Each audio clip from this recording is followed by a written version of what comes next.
As-tu déjà imaginé Iblis, le plus grand ennemi de l'humanité, verser des larmes? Oui, lui qui passe sa vie à égarer les gens, lui qui rit des péchés, lui qui pousse les âmes à se perdre, à pleurer.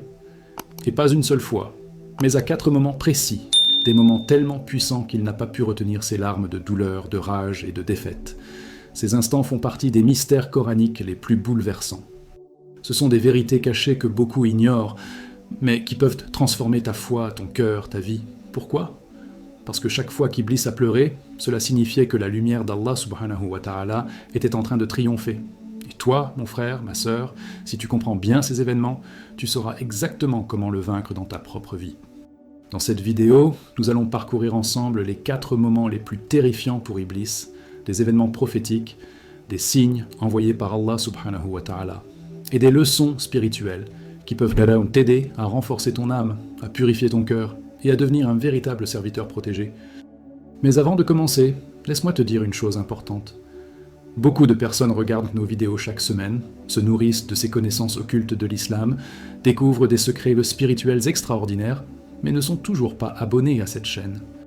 Pourquoi perdre ce lien précieux avec des rappels qui peuvent te sauver un jour ?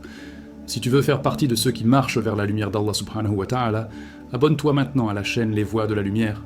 Active la cloche des notifications pour ne rien manquer.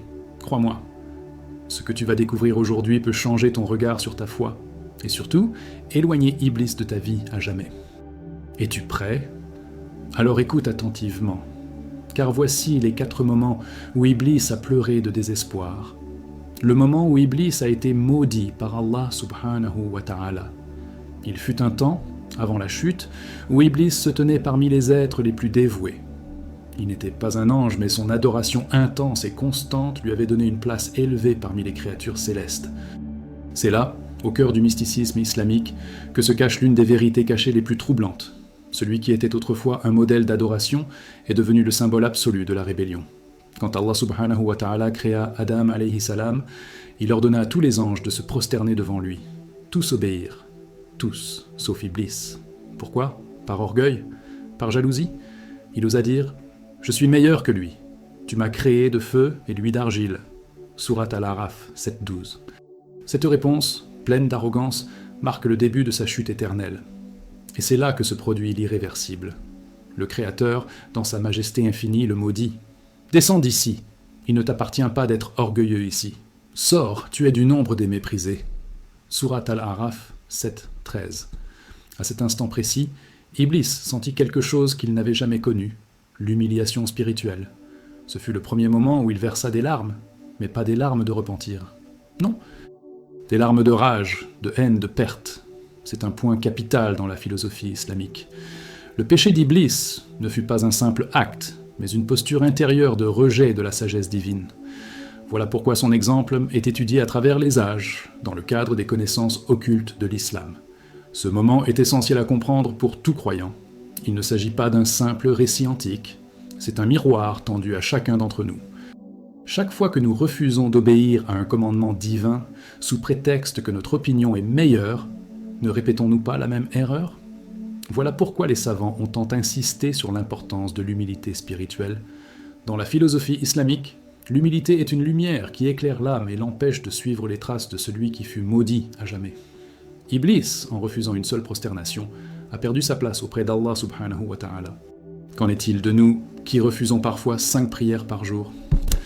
Le réveil spirituel commence par la conscience de notre position devant Allah subhanahu wa ta'ala. Nous ne sommes ni feu, ni argile. Nous sommes des âmes mises à l'épreuve. Ce qui différencie l'humain du démon, c'est sa capacité à se repentir, à pleurer de regrets sincères, à s'incliner à nouveau devant la vérité. Quand Iblis a été maudit, il n'a pas supplié Allah subhanahu wa ta'ala de lui pardonner. Il a demandé du temps. Juste du temps. Pour égarer les fils d'Adam. N'est-ce pas là l'une des vérités mystérieuses expliquées par l'islam ? Que certains préfèrent l'orgueil à la rédemption ? Et pourtant, cette première larme d'Iblis fut le prélude à d'autres. Il savait que le décret divin était irréversible. Il savait qu'il venait de perdre l'invisible, l'agrément d'Allah subhanahu wa ta'ala, et que cette perte n'avait pas d'équivalent. C'est pourquoi, dans la tradition, on dit qu'il pleura. Mais ces larmes ne le purifièrent pas. Elles ne l'approchèrent pas de la lumière. Elles ne furent que le reflet de son désespoir. Et ce désespoir allait bientôt s'intensifier, car après la malédiction divine, une nouvelle humiliation l'attendait, celle d'être expulsé du paradis, rejeté de la proximité divine et témoin de ce qu'il ne posséderait plus jamais. Le moment où Iblis a été expulsé du paradis. Il est des moments dans l'histoire de la création qui résonnent à travers les âges, comme des avertissements silencieux.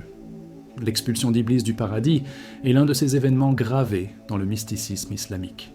C'est un épisode qui nous rappelle que l'orgueil est un poison qui détruit non seulement la relation entre la créature et son créateur, mais qui prive aussi l'âme des plus grands bienfaits, la proximité avec Allah subhanahu wa ta'ala. Après avoir refusé de se prosterner devant Adam alayhi salam, et après avoir été maudit, Iblis a connu un deuxième moment de déchirement spirituel. Il a été chassé du paradis, ce lieu de lumière, de paix et de pureté où il avait longtemps adoré. Imagine la douleur d'une telle expulsion. Lui qui autrefois se tenait parmi les pieux dans les assemblées célestes, se retrouve rejeté, exclu, banni de la miséricorde divine. Mais attention mon frère, ma sœur, ce n'est pas une simple histoire à écouter passivement, c'est une vérité cachée qui nous enseigne une leçon de philosophie islamique. L'obéissance ne se mesure pas au passé, mais au présent et au futur. Peu importe combien d'années Iblis a adoré Allah subhanahu wa ta'ala, un seul acte d'orgueil, un seul refus d'obéissance a suffi pour qu'il perde tout. C'est un éveil spirituel brutal, mais nécessaire.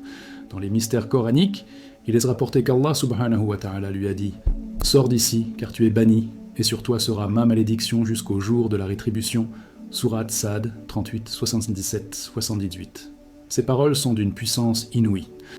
Elles brisent toute illusion d'arrogance et rappellent que la véritable grandeur réside dans l'humilité et la soumission sincère. Iblis a pleuré à cet instant, pas par amour pour Allah subhanahu wa ta'ala, non. Il a pleuré sur lui-même, sur sa perte, sur sa chute vertigineuse. Ses larmes ne l'ont pas lavé, elles n'ont fait que renforcer son amertume.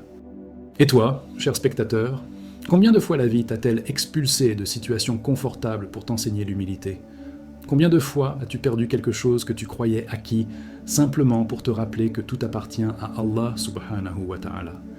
Voilà pourquoi les savants du mysticisme islamique nous rappellent sans cesse de ne jamais nous attacher au prestige, au statut, ni même à nos propres actes d'adoration. Ce qui compte, c'est la constance dans la sincérité. L'histoire d'Iblis nous montre que même les plus élevés peuvent tomber s'ils négligent leur cœur. Mais l'histoire ne s'arrête pas là. Après son expulsion du paradis, Iblis n'a pas choisi la repentance. Il n'a pas supplié Allah subhanahu wa ta'ala de le pardonner. Au contraire, il a juré de détourner les fils d'Adam alayhi salam du droit chemin. Puisque tu m'as égaré, dit-il, je m'assoirai pour eux sur ton droit chemin. Sourate Al-A'raf 7, 16. Voilà l'une des connaissances occultes de l'islam les plus effrayantes. Le plus grand perdant de l'histoire humaine a transformé sa défaite en une guerre sans fin contre les croyants. Mais il ignorait que de nouvelles larmes couleraient de ses yeux lorsqu'un nouveau-né allait voir le jour sur terre, portant une lumière qu'il ne pourrait jamais éteindre. Le moment où le prophète Muhammad est né. Il y a des instants dans l'histoire du monde qui bouleversent à jamais l'équilibre du visible et de l'invisible. La naissance du prophète Muhammad est l'un de ces instants rares, un point de rupture sacré où la lumière est descendue sur la terre et où les ténèbres ont tremblé.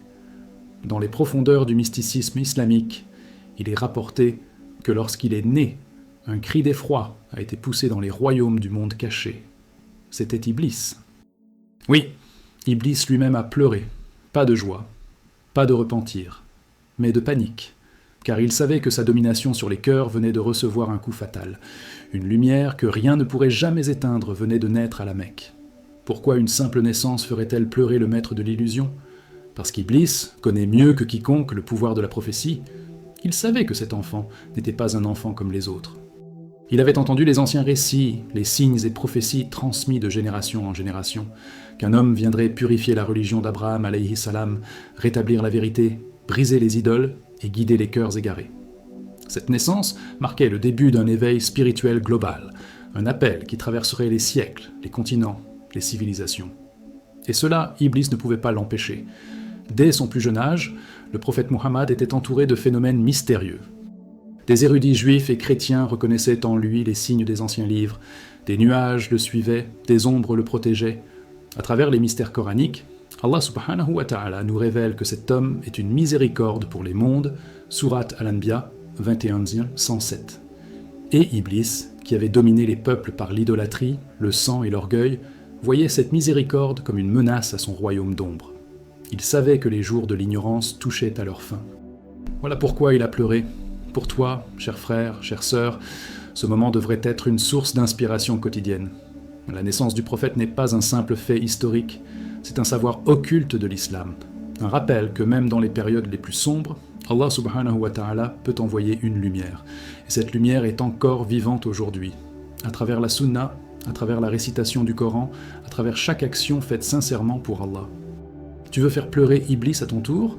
Honore la mission du prophète. Prie comme il priait. Aime comme il aimait. Pardonne comme il pardonnait. Mais cette naissance n'était que le début, car avec elle viendrait une révélation. Une sourate si puissante, si transformatrice, qu'Iblis ne la supporte pas. Une sourate récitée des milliards de fois à travers le monde, qui détruit ses ruses, qui guide les âmes et qui est au cœur de chaque prière sincère. Une sourate qui a fait verser à Iblis ses larmes les plus amères. Approchons-nous maintenant de ce moment, où le ciel a ouvert ses portes et où la parole divine a percé les ténèbres. Le moment où la sourate Al-Fatiha est descendue. Il existe des paroles qui résonnent à travers les mondes invisibles, des versets qui brisent les chaînes de l'ignorance, qui purifient les cœurs et qui font fuir les démons les plus puissants. La descente de la sourate Al-Fatiha était sans doute l'un des moments les plus redoutés par Iblis. Dans les enseignements du mysticisme islamique, il est rapporté qu'Iblis a versé des larmes amères lorsque cette sourate a été révélée. Pourquoi ? Parce qu'il savait qu'Allah subhanahu wa ta'ala venait d'offrir aux croyants un trésor spirituel capable de le neutraliser, de l'affaiblir et même de le faire fuir totalement. La sourate Al-Fatiha n'est pas un simple chapitre coranique. C'est un condensé de toute la philosophie islamique. C'est un dialogue direct entre le serviteur sincère et son Seigneur. Les versets sont remplis de mystères coraniques, de secrets profonds, qui, lorsqu'ils sont récités avec foi et compréhension, deviennent des boucliers contre toutes les ruses d'Iblis. Ce dernier connaît parfaitement l'effet de cette sourate. Il sait que lorsqu'un croyant prononce sincèrement « Guide-nous vers le droit chemin » sourate Al-Fatiha 1.6, un éveil spirituel se déclenche dans l'âme. Et c'est exactement ce qu'il redoute le plus. Dans les traditions du savoir occulte de l'islam, il est dit qu'Iblis erre dans les coins sombres, cherchant les cœurs vides, les âmes distraites, les langues qui récitent sans comprendre. Mais lorsqu'il entend la sourate Al-Fatiha prononcée avec amour, humilité et concentration, il est frappé d'une peur indicible. Cette sourate renferme des vérités cachées qui détruisent comme ses pièges, la reconnaissance absolue de l'unicité d'Allah subhanahu wa ta'ala, l'affirmation de sa souveraineté et surtout l'appel sincère à être guidé loin des passions, des illusions et de l'égarement. Et toi, mon frère, ma sœur, combien de fois récites-tu cette sourate chaque jour sans en sentir le poids spirituel? Combien de fois la prononces-tu mécaniquement, sans y verser ton cœur? La descente de cette sourate est un cadeau, un signe et prophétie divin pour te rappeler que même au milieu des ténèbres les plus épaisses, la lumière est toujours accessible. Prends le temps de méditer chaque verset, vis chaque parole, ressens chaque invocation. Fais de la sourate Al-Fatiha ton arme secrète dans les moments de doute, d'angoisse ou de faiblesse. Mais ce que Iblis craignait encore plus, c'est que cette sourate ne soit que la porte d'entrée vers un océan de lumière. Car après Al-Fatiha viendraient des centaines d'autres versets, des récits prophétiques, des lois sacrées, des appels à la pureté et à l'amour d'Allah subhanahu wa ta'ala. Iblis savait que sa guerre contre les croyants venait de devenir bien plus difficile. Mais une chose l'angoissait par-dessus tout. Il savait que ceux qui adoptent sincèrement la sourate Al-Fatiha dans leur vie ne seront jamais ses compagnons. Et c'est sur cette ultime réflexion que nous avançons vers la fin de ce voyage. Un dernier message t'attend encore. Alors maintenant, je te pose une question très importante. Lequel de ces 4 moments t'a le plus touché? Lequel de ces événements t'a fait réfléchir sur ta propre vie, ta foi et ta relation avec Allah subhanahu wa ta'ala? Dis-le-moi en commentaire. J'aimerais vraiment savoir comment ces vérités t'ont inspiré. Et surtout, quel est le moment où toi aussi tu veux faire pleurer Iblis, en priant mieux, en abandonnant un péché, en renforçant ton lien avec le Coran? Écris-moi, je lirai tes messages. Et surtout, si tu veux continuer à apprendre des mystères coraniques, des vérités cachées et des secrets spirituels qui peuvent transformer ton cœur et ta vie, n'oublie pas de t'abonner à cette chaîne Les Voix de la Lumière. Active bien la cloche des notifications pour ne manquer aucune de nos prochaines vidéos. Car crois-moi, le prochain rappel qui va apparaître à l'écran est une révélation puissante que tu dois absolument écouter. Qu'Allah subhanahu wa ta'ala te protège, te guide et te remplisse de sa lumière à chaque instant. On se retrouve très bientôt ici, sur les voies de la lumière.